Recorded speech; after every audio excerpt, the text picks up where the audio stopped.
We'll be in Ecclesiastes again today, so you could turn with me to chapter 7. Ecclesiastes chapter 7. And if you don't have a Bible of your own, underneath the seat in front of you, you should be able to find a blue one that looks like this. And in those Bibles, we are on page 320. Page 320. If you're new with us, just welcome. My name's Chuck. I'm one of the pastors here. It's my privilege this morning to share with you from the Scriptures. Mike preached last week, did a fabulous job. Thank you, brother, for a faithful treatment of this important passage.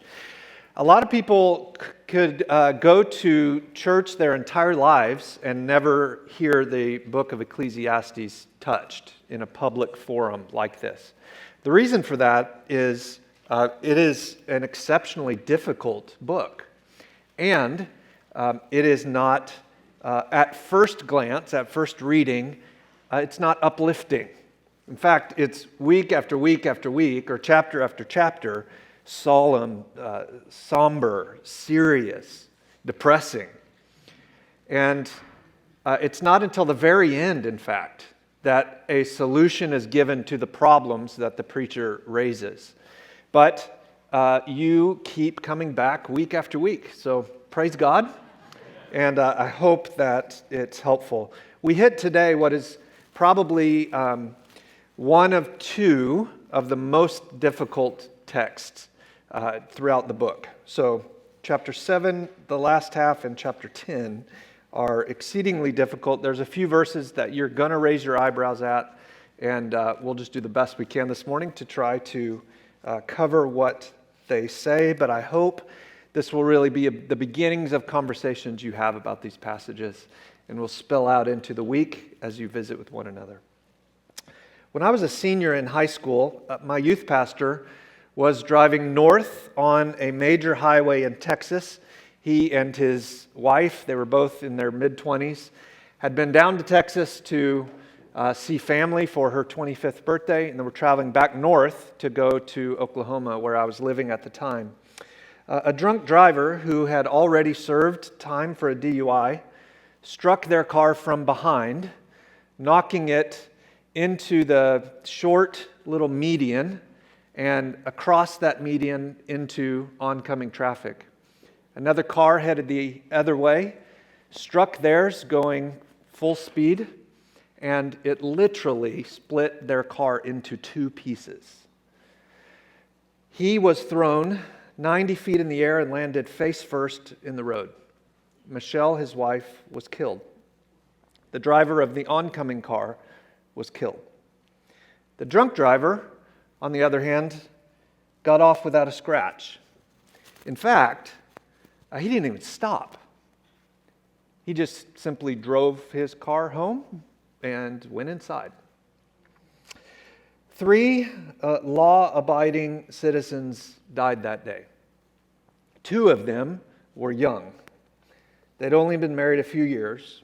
They were serving the Lord, doing really great, important ministry. And their whole lives, as far as they knew, still lay ahead of them, while the drunk drove home without injury. Welcome to life in a fallen world.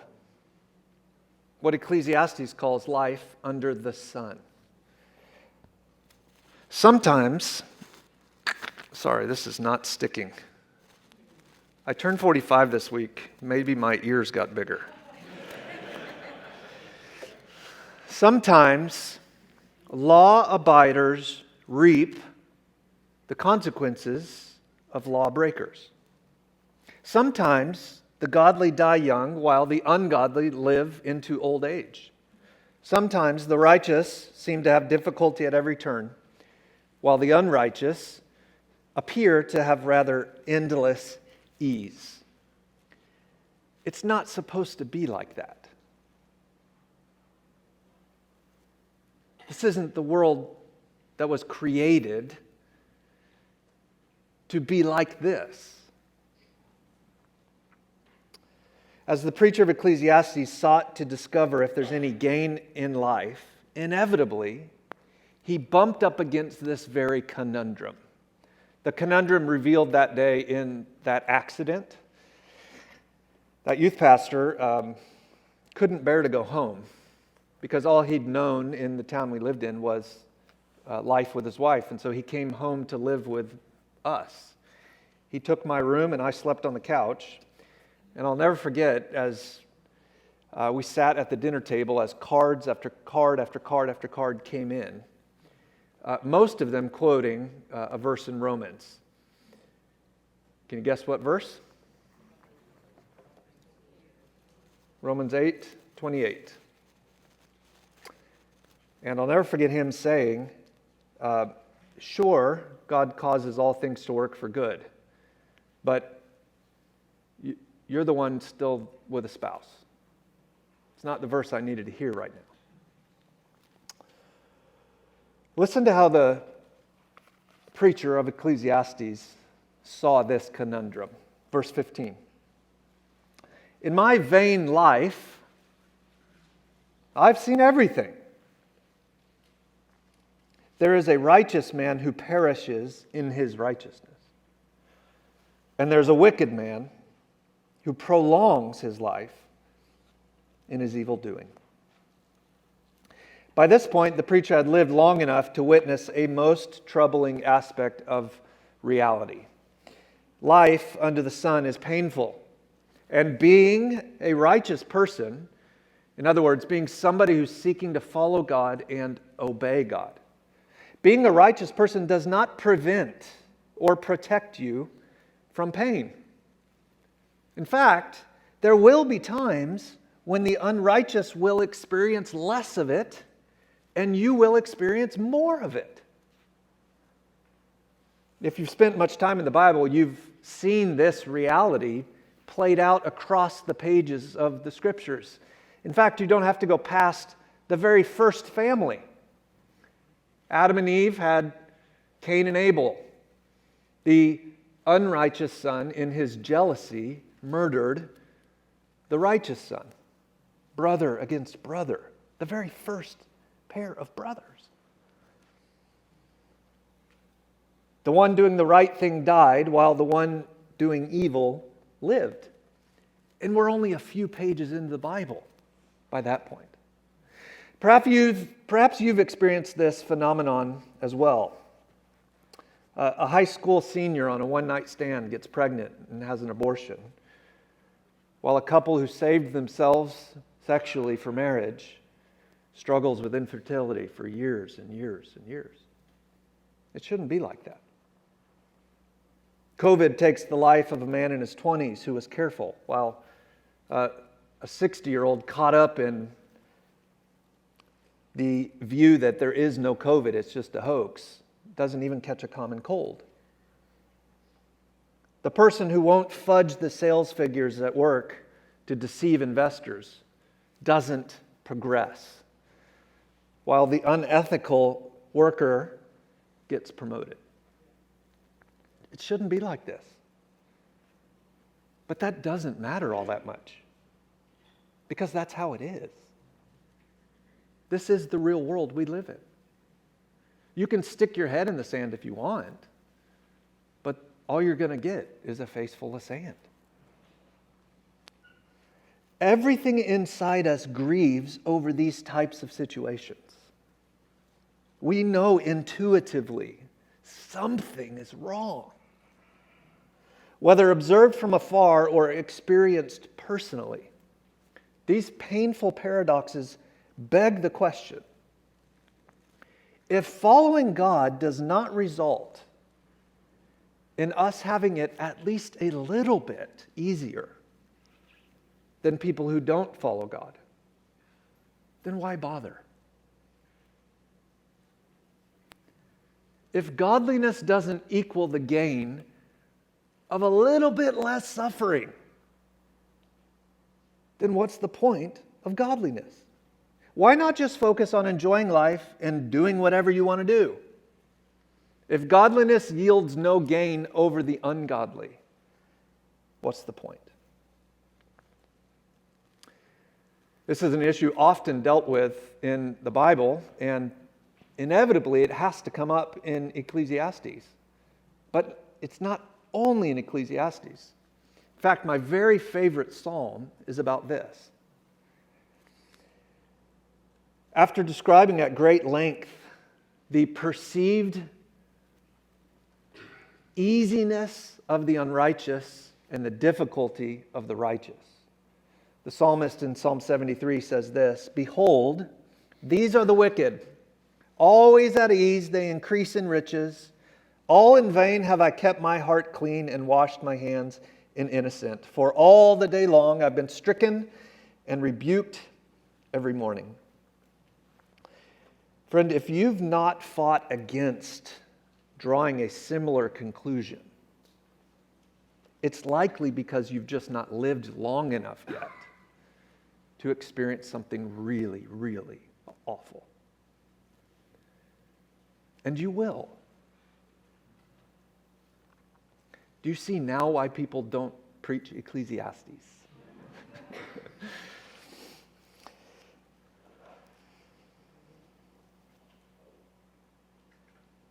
The painful paradoxes that lead to these difficult questions are so common and yet so often unspoken. If you have felt as you've come here over the years or in some other church to worship that you are the only one in the room who has some questions that you're embarrassed to voice, then at least know today that you're not alone. The preacher himself in Ecclesiastes asks them out loud. And God can handle it. Guess what? He already knew what you were thinking anyway. Now, as the preacher of Ecclesiastes witnessed this paradox for himself, he reached what I think is perhaps one of the most shocking conclusions in the entire book. Look at verses 16, 17, and 18. Here's his solution to this conundrum. Be not overly righteous, and don't make yourself too wise. Why should you destroy yourself? Be not overly wicked, neither be a fool. Why should you die before your time? It's good that you should take hold of this, and from that withhold not your hand, for the one who fears God shall come out from both of them. Look around, the preacher says, and you'll see what I see. Sometimes the righteous die young and the unrighteous live long. It shouldn't be that way, but it is. So in light of this painful paradox, he says, don't be too righteous and don't be too wicked. Take the middle road. I told my wife we may need to start getting a resume ready. Now, I've got to shoot straight with you. This is an incredibly bizarre conclusion. I have never read anything else like it anywhere in the Bible. In fact, much of the last week, I was trying to convince myself that can't be what it actually means. But it does. In fact, it's the point of the whole passage. Let me see if I could summarize it like this. Because life in this fallen world is full of painful paradoxes, those who fear God must avoid the extremes of super righteousness and super wickedness. I think that's exactly what he's saying. Now, before you think I've gone bonkers in my old age, give me a few minutes to try to explain. And I think what he means you're going to find helpful. As I do so, would you keep two questions in your mind? Maybe you'd like to jot them down if you're a note taker. When we experience hardships, all right, when you're going through the normal stuff of life and you hit something unexpected and difficult, should you try harder to obey God more so as to prevent that happening in the future? Or should you just give up and do whatever you want because you weren't able to prevent that hard thing anyway? That's the conundrum the preacher's grappling with. Should I become even more righteous? Because maybe that would keep me from suffering. Or does it not matter anyway, and should I just go and have a good time? Those seem to be the natural reactions when undeserved pain comes knocking on your front door. Don't they? But the preacher's solution is to do neither. He says, don't go down either one of those paths. First, let's think about this notion of super righteousness. Yes, I know that's not a word, but it communicates, doesn't it? Verse 16 instructs us not to be overly righteous or wise.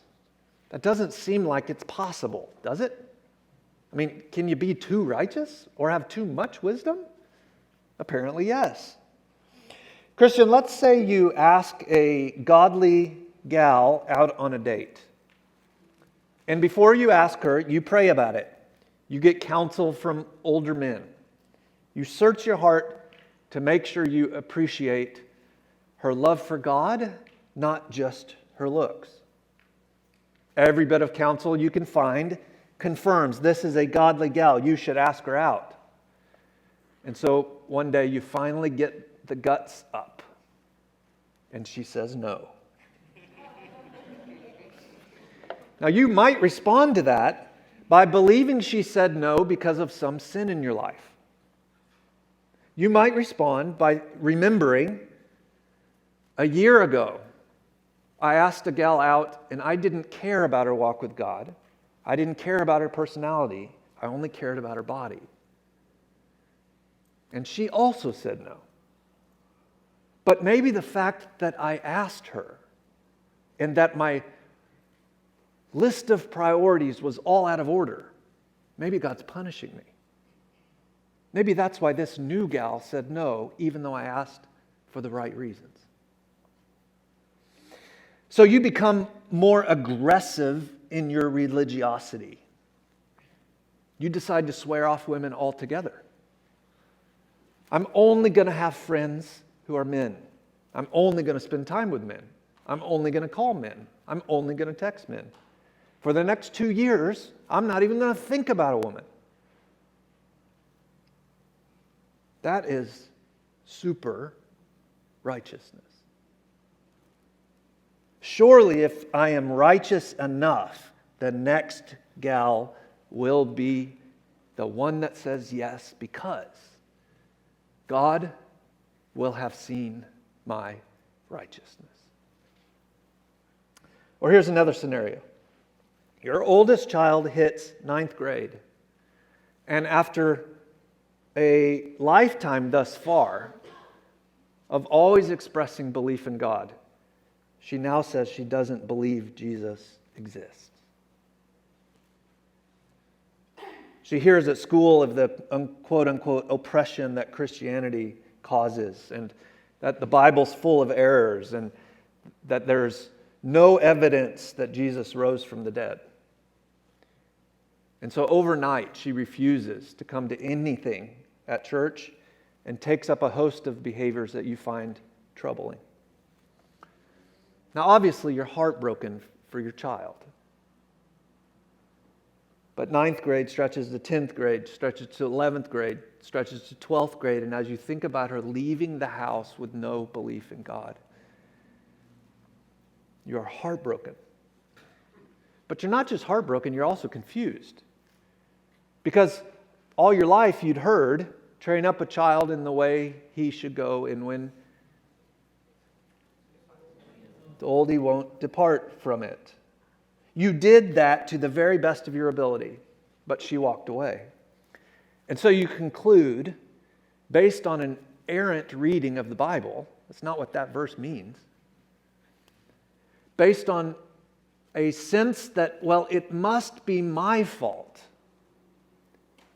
then you decide to make sure your second and third children will not do the same.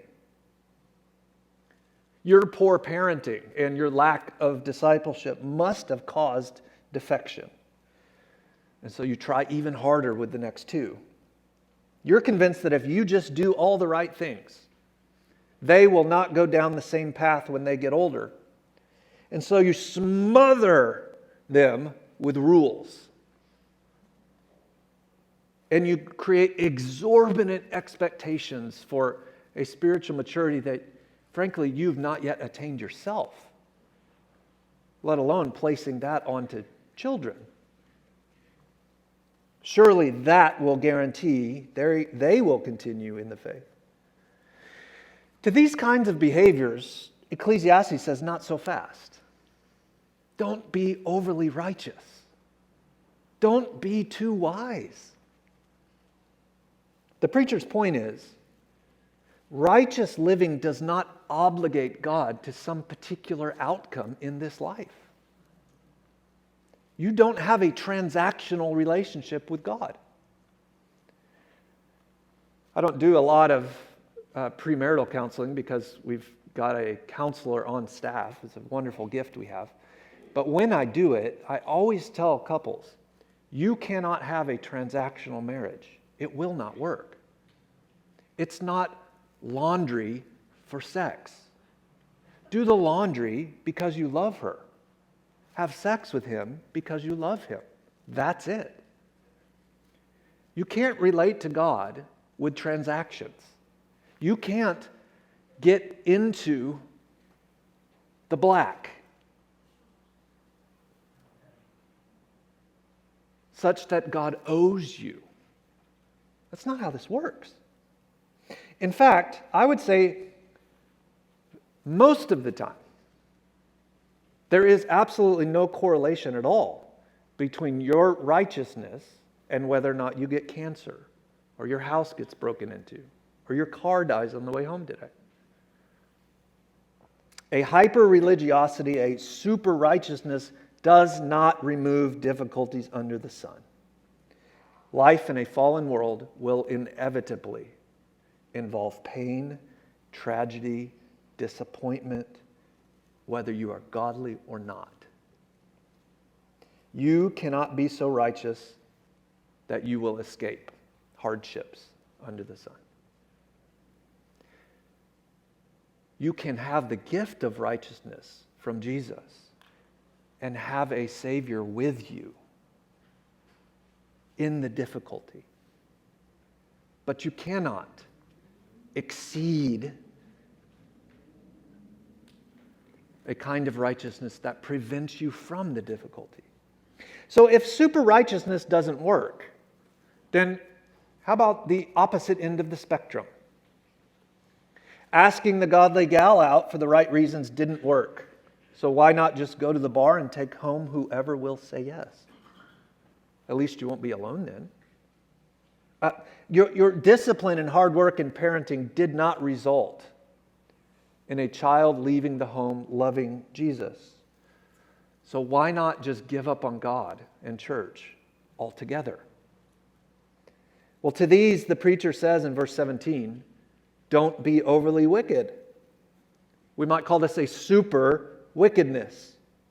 If you experience the paradox of godliness not leading to worldly gain, the preacher said, don't go get a PhD in evil. Your master's is enough. Church, there is a value to wisdom. There is a value to righteousness. And there are inevitable consequences for wickedness. But we must be careful in assuming that we get to tell God when and how righteousness is to be rewarded and wickedness is to be punished. Those are not decisions that remain within our prerogative. Both occur on God's timeline. And God's timeline is very often, almost always, much, much, much slower than ours. Our focus should be on avoiding the extremes of super righteousness and super wickedness while we wait for God to act. While we wait, Some of us will be tempted toward a hyper-religiosity to prevent bad things. Some of us will be tempted to just say, screw it, I'm going to go do whatever I want. Friend, I think it's important that you have a sense of which one you would lean toward. And that in your conversations with fellow believers, fellow members of this church, that those closest to you that you interact with the most, that they would have some sense of which way you would lean, so that they can help you, pray for you, provide good godly accountability. Those who fear God must avoid both extremes. Now let's read on. Verse 19. Wisdom gives strength to the wise man more than 10 rulers who are in a city. Surely there's not a righteous man on earth who does good and never sins. Do not take to heart all the things that people say, lest you hear your servant cursing you. Your heart knows that many times you yourself have cursed others. Now these are important clarifications. Your car has shocks on it. Those shocks are designed to help you not feel the gravity and depravity of your own driving. All right? These verses are shocks for the previous ones. They absorb the blow, if you will. Let me explain. The preacher is telling us that, first of all, there is tremendous value in wisdom. He's saying if you had 10 people in governmental positions of great power and authority, stack those 10 up against one wise nobody. That one wise nobody is better for the city. That one wise person in the end will get more accomplished. That's what he's saying. So he's not poo-pooing wisdom. He's saying wisdom matters. Wisdom is important. Wisdom is profitable. Wisdom does not, though, mean you're spared from tragedy. And when the preacher tells us not to be super wicked, he's not saying to sin in moderation. He doesn't mean a little bit of gossip is fine. He's not trying to say a second and third lustful look is not a big deal, but it's the fourth one that's bad. That's obviously not his point. Verse 20 is there to remind us that we all sin. Even if we don't deliberately jump headlong into deplorable behavior later today, we will still sin. You will do something later today that is an affront to your Creator. So, don't set out to maximize how much you can do. Be content with the level of wickedness that's going to come out anyway. That's what he's saying. Now, for example, his example of it is in verses 21 and 22. He's saying, think of the issue of eavesdropping. Eavesdropping is unprofitable. Why? Well, because if you make it a habit, inevitably, you're going to hear somebody say something nasty about you. And it was not something you needed to hear. And you're going to get all turned about it. But here's the reality. When somebody else wasn't listening, you've said something nasty about them.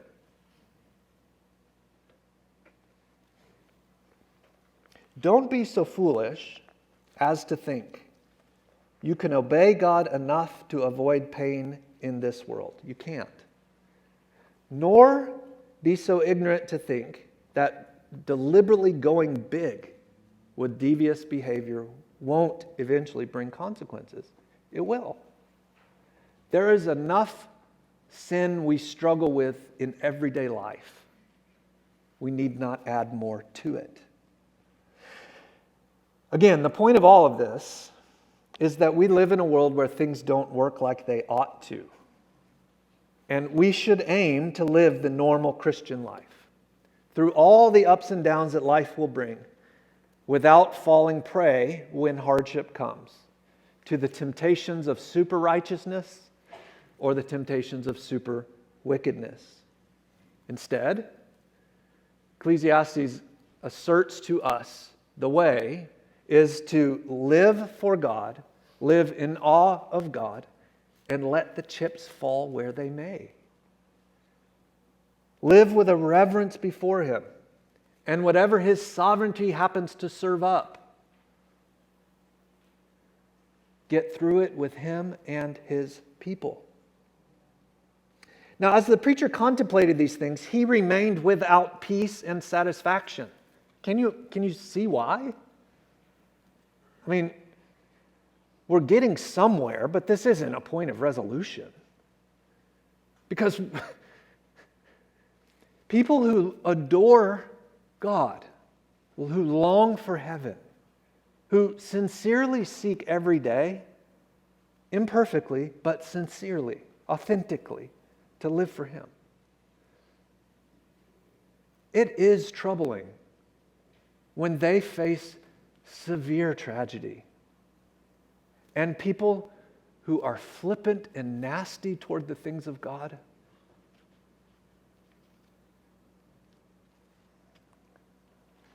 appear to have it easier. That's not okay. And so the preacher, as he continued to contemplate these things, he remained without satisfaction. And so he continued his search for wisdom. He determined he would find it. I'm going to find a kind of wisdom that will resolve this issue such that I don't have to live with it anymore. It's the kind of wisdom Eve wanted when she bit into that fruit. Do you remember what she said? Or what she was told? You will be like God. That's the kind of wisdom Ecclesiastes is seeking after. A wisdom that's above and beyond what we ought to have access to. So hear his agony, verse 23. All this I have tested by wisdom. I said, I will be wise. But it was far from me.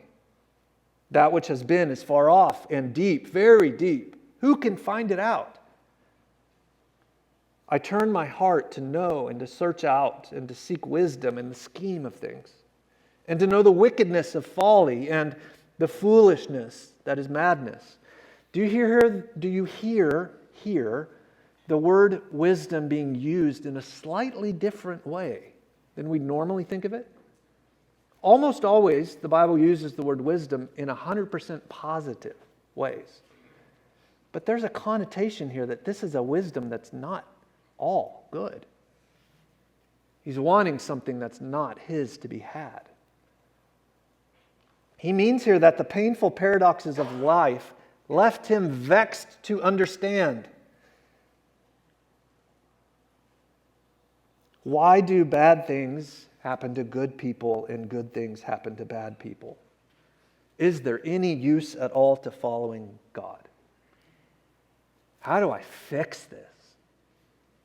That's his thought process. Now, very quickly, let me show you, as he continued this search, 4 more things that he found. Number 1, he found an example. He gives us an example of a kind of super wickedness to avoid. Verse 26.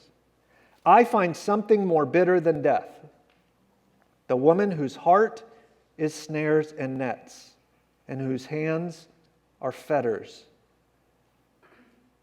He who pleases God escapes her, but the sinner is taken by her.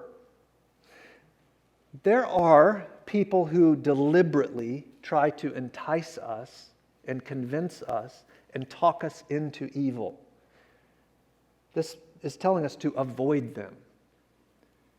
This is if you've ever read through Proverbs, this is the classic lady or female folly that's described in chapters 5, 6, and 7.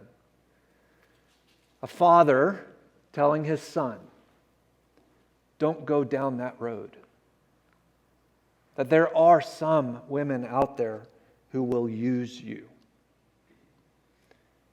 Incidentally, of course, there are some men who will do the same.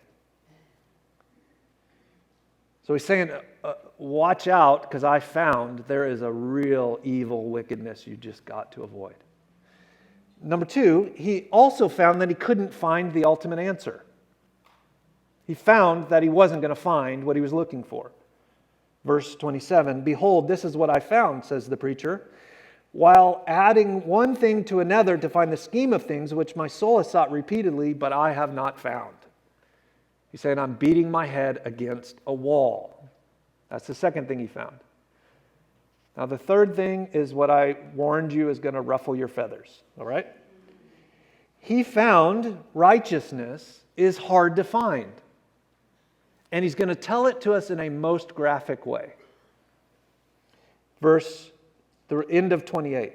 "One man among 1,000 I found, but among a woman, among all these I have not found." What's he say? Well, as the preacher reflected on life and this great search for understanding, he deliberately chose hyperbole to say that righteous people are incredibly rare. They're hard to find. He doesn't mean that there are actually zero righteous women in the world.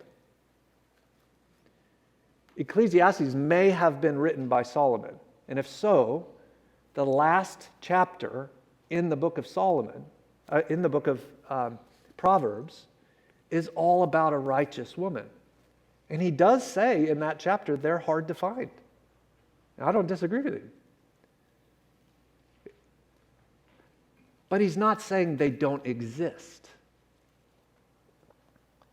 Incidentally, we know from Kings that Solomon had literally 1,000 wives and concubines.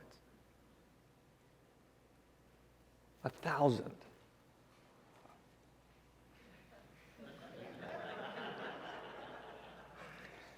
And chapter 11 tells us that they were his downfall. That many of them were foreigners who didn't follow the Israelite God and drew his heart into idol worship.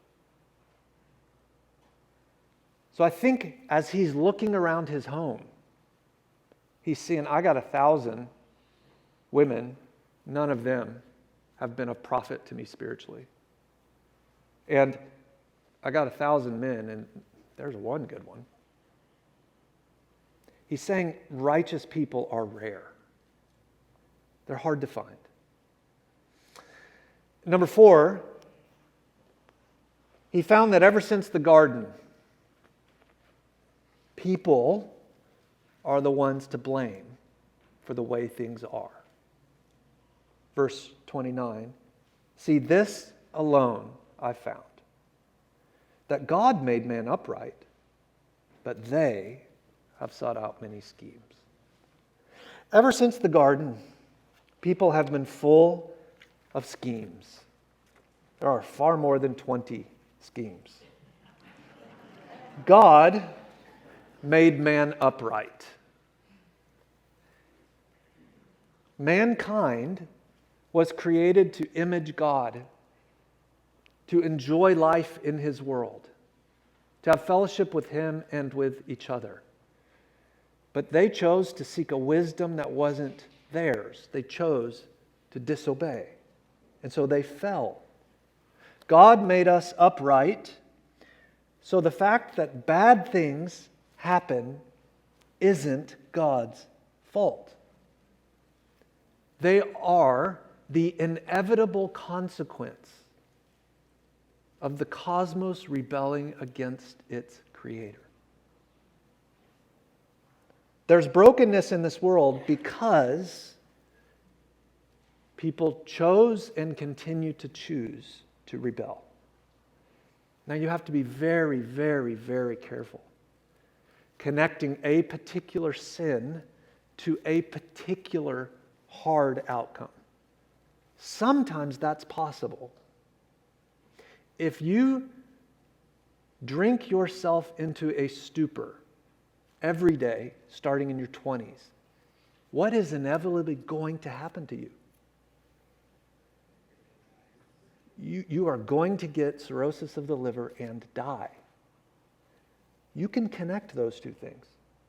But most things in life, you cannot, and you shouldn't try.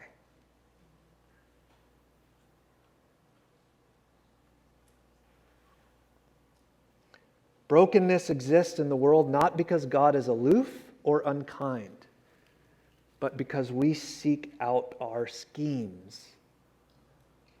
And while we seek out our schemes, and that's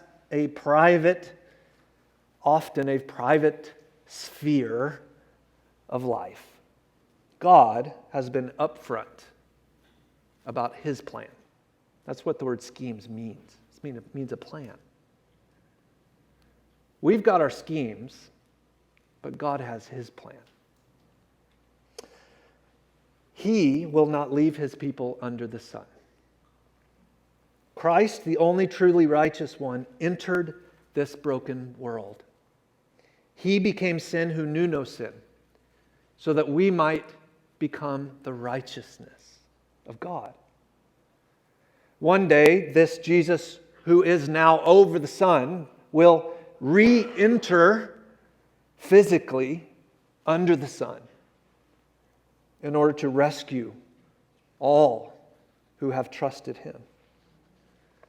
Until then, when crisis and tragedy and hardship and disappointment and disillusionment inevitably come, don't go the way of super righteousness, nor the way of super wickedness.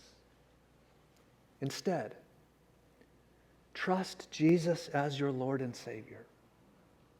Live every day in a reverential awe of God, even when you do not understand everything about Him. And be content with knowing there are some things we simply will not fully understand. And that's okay. Pray with me. Before I voice a prayer for us, I'd encourage you to pray for a moment on your own.